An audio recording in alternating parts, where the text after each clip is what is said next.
Yang pertama ada risiko, ada 4 ya. Yang pertama ada risiko rendah, yang tentunya nanti akan lebih fokus dibahas pada hari ini oleh Ibu Listi teman saya terkait dengan OSS berisiko rendah. Apa itu OSS berisiko rendah? Di antaranya produknya adalah seperti izin untuk UMKM. Ya, itu masuk ke rendah. Bagaimana persyaratannya? Nah, nanti ini akan disampaikan juga serta ini oleh Ibu Listi. Kemudian resiko yang kedua, yang pertama tadi rendah. Terus yang kedua ada yang menengah rendah. Menengah rendah juga seperti apa? Tentunya ada pemenuhan persyaratan ke daerah. Kalau rendah yang tadi itu cukup dengan NIB, cukup dengan nomor induk perusahaan, jadi kita cukup daftar melalui OSS, produknya seperti apa, selesai, udah cukup. Tetapi ketika menengah rendah, kemudian menengah tinggi, dan juga yang terakhir adalah yang tinggi, itu harus ada pemenuhan ke daerah. Seperti tata ruangnya harus sudah sesuai. Misalkan mau membuat pabrik yang tentunya yang besar ya, skala besar ya, misalkan pabrik atau industri pakaian misalkan.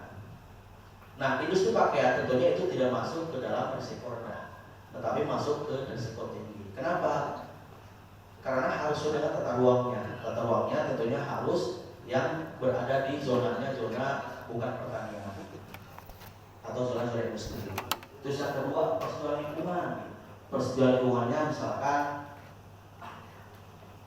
harus sesuai dengan letak dan situasinya. Misalkan tidak bisa pabrik itu berada di tengah-tengah sawah.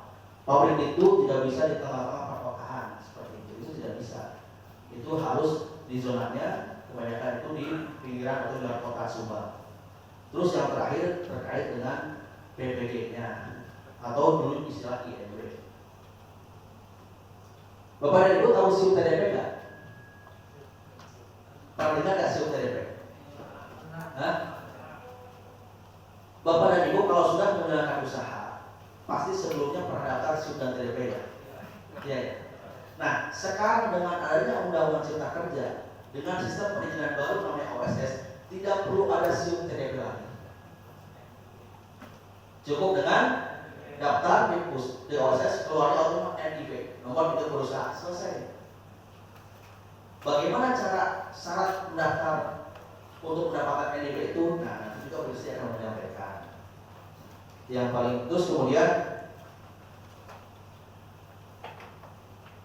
Bapak dan Ibu, usaha UMKM ini tentunya masuk ke dalam risiko rendah, ya. Jadi Bapak Ibu tidak perlu memikirkan bagaimana dengan izin lingkungan. Izin lingkungan itu bukan ke RT RW Bapak Ibu, tetapi izin lingkungan itu berupa kajian yang dilakukan oleh konsultan, oleh pihak ketiga, yang kemudian dikoordinasikan dengan Dinas Lingkungan Hidup. Ada 3 jenis produk dari izin persetujuan lingkungan. Yang pertama ada SPPL. SPPL itu yang masuk yang skala rendah. Jadi Bapak Ibu cukup bahwa kita siap untuk mengelola lingkungan hidup. Nah, tidak perlu lagi ada persetujuan dari atau rekomendasi dari Dinas Lingkungan Hidup. Kemudian yang kedua ada UKLPL. Nah, ini kajian lingkungan UKLPL, ini pihak ketiga konsultan, dan ini biayanya lumayan, biayanya cukup tinggi. Kami tidak tahu persisnya berapa, tapi kemungkinan besar di bawah 100 juta, di atas 10 juta. Nah, ini pakai konsultan, dan tentunya bukan untuk usaha Bapak dan Ibu. Jadi jangan khawatir, Bapak Ibu tidak perlu dengan konsultan untuk UKLPL, ya, karena Bapak Ibu harus rendah. Nah, jadi ini informasi. Takutnya ketika Bapak Ibu usaha ke depan, kemudian ada dari pihak tertentu menanyakan terkait dengan izin lingkungannya atau bahkan sekarang istilahnya persetujuan lingkungan. Oh, ini harus ada amdalnya, harus atas dampak lingkungan. Oh, ini harus ada upaya-upayanya. Bapak Ibu tidak perlu. Karena Bapak Ibu cukup dengan SPPL atau kesanggupan Bapak Ibu untuk tertib dengan lingkungan, untuk bersinergi, bertanggung jawab terhadap kebersihan lingkungan. Kemudian yang terakhir, tetap Bapak Ibu harus juga ketemu dengan PPG atau IMB. Jadi Bapak Ibu, selain dengan NIP, ya, saya sudah cukup punya IMB nih. Udahlah, dengan cukup dengan IMB kita lanjut aja berusaha. Tidak juga Bapak Ibu. Bapak Ibu juga harus menempuh terkait dengan IMB-nya, izin mendirikan bangunan. Nggak bisa ujuk-ujuk langsung berusaha, nggak bisa. Harus ada IMB-nya. Ya, kenapa? IMB itu adalah dasar untuk izin mendirikan bangunan. Ya, jadi saya udah punya IMB dan skalanya terendah, nggak bisa. Tetap harus juga ketemu IMB. Bahasa sekarang adalah PPG, persetujuan bangunan gedung.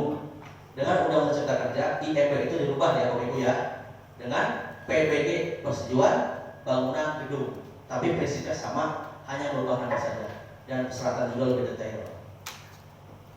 Itu ya Bapak Ibu ya, sedikit dari saya. Mohon maaf saya tidak bisa melanjutkan sampai selesai karena ada tugas lain. Nanti disambung dilanjutkan secara teknis oleh Bu Listi beliau yang lebih memahami terkait dengan syarat, proses, prosedur, tata cara untuk pengurusan perizinan berusaha di daerah khususnya yang berisiko rendah. Nanti silakan Bapak Ibu, harapan saja Bapak Ibu diskusinya langsung saja, gitu ya Bu ya.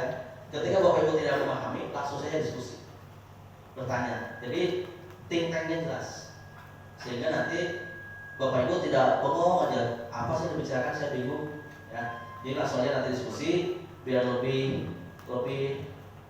outputnya lebih nyata, hasilnya lebih bisa diterima oleh Bapak Ibu. Demikian dari saya. Perkenalkan, saya belum perkenalan ya. Nama saya Yusef Seppulo, saya Kabin Perizinan. Nomor handphone saya kalau perlu 0822 0822 ya 0822 4-nya 5 kali 444444142 ya. Saya Kabin Perizinan. Dengan OSS juga saya sudah berubah namanya, jadi koordinator PTSP, koordinator pelayanan terpadu satu pintu, tapi sama saja sih fungsinya. Sudah itu cukup ya? Ada pertanyaan ya? Nanti lebih teknis, lebih detail nanti akan disampaikan sama Bu Listi. Demikian, terima kasih. Mohon maaf bila ada salah kata. Wassalamualaikum warahmatullahi wabarakatuh. Terima kasih Pak